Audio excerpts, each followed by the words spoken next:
Welcome to the Copper King Mine and Railroad. Today we're going to talk about a boiler explosion on a locomotive that happened in 1942 at the mine. So, stay tuned. Boiler explosion. On February 15, 1942, Utah Copper's locomotive number 105 had a boiler explosion. That killed both engineer Joseph Poulsen and the fireman Rhys Thomas. The brakeman, Edward Anderson, suffered minor burns. Edward Anderson was spared because he was riding in the shanty, also called the doghouse, atop the locomotive's tender. The locomotive was traveling tender first, what was the usual procedure when pulling empty ore cars back to the mine. The mine had no turning facilities. By traveling tender first, the locomotive would be facing the right way when pulling the loaded ore cars on the downhill trip to the mills. This photograph shows the number 100 B&G locomotive pulling empty ore cars tender first. Notice the doghouse on the tender. These two images show the number 5 B&G locomotive before the explosion. The first photograph was taken February 2nd, 1939. The second was taken April 17th, 1940. Note its doghouse on the tender. Locomotive 105 was an Alco-Schenectady 0-8-A-0, builder date March 1917. The photo was taken August 22nd, 1936.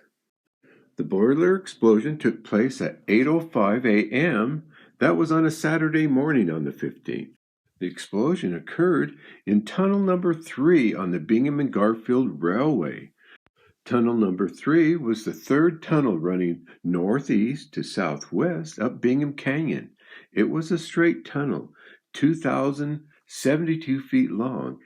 It connected Freeman Gulch with Verona Gulch, also referred to Smelter Gulch, and it was the longest of the 4 tunnels.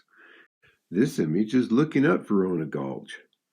And then this other one is looking down on Verona Gulch, and the tunnel number 3 portal is shown. The map shows that area.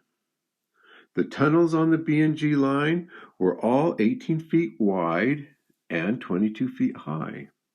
About half of the 4 tunnels were unlined. Now here's a 1919 map of the B&G Railway from the Chief Engineer's office.